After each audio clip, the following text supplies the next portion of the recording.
Hello guys, welcome back to my channel. সবাই কেমন আছো? আমি তো খুব ভালো আছি। আজকে তোমাদের সাথে একটা টিপ শেয়ার করতে চাই যে আমরা সবাই গাছ বসাতে কম বেশি সবাই ভালোবাসি এবং গাছের পরিচর্যাটা করা দরকার। এই সময় গাছে দেবে কদম গাছে, শিউলি ফুল গাছে, ইভেন সজনা ডাঁটার গাছেও ভীষণ পরিমাণে শুঁয়োপোকা হয়। সেই শুঁয়োপোকা মারার একটা পদ্ধতি আমি তোমাদের সাথে শেয়ার করতে চাই। একটা পাত্রে কিছুটা সার্ফ জল নেবে, নিয়ে একটু ওর সঙ্গে জল গুলে নেবেন সার্ফ নিয়ে।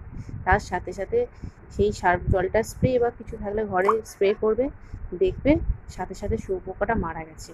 এবং এই শুঁয়োপোকা সবাই যেন কম বেশি, এই শুঁয়োপোকা এতটাই বিষাক্ত যে কারো গায়ে লাগলে র্যাশ বেরিয়ে যায়। এবং আমার দিদির সাথে ইনসিডেন্ট ঘটেছে, চোখে পড়ে ডাক্তার দেখাতে চোখটা ছোট হয়ে গেছে এবং এটার সাথে সাথে মারাও যাবে এবং আপনাদের উপকারও হবে। সবাই ভালো থাকবেন। আজকের মতো এইটুখানি। Tata, by. সবাই ব্যবহার করে কেমন উপকার পেলেন আমাকে জানিয়ে সবাই, এবং কমেন্ট, লাইক, শেয়ার করতে ভুলবেন না। Tata, by.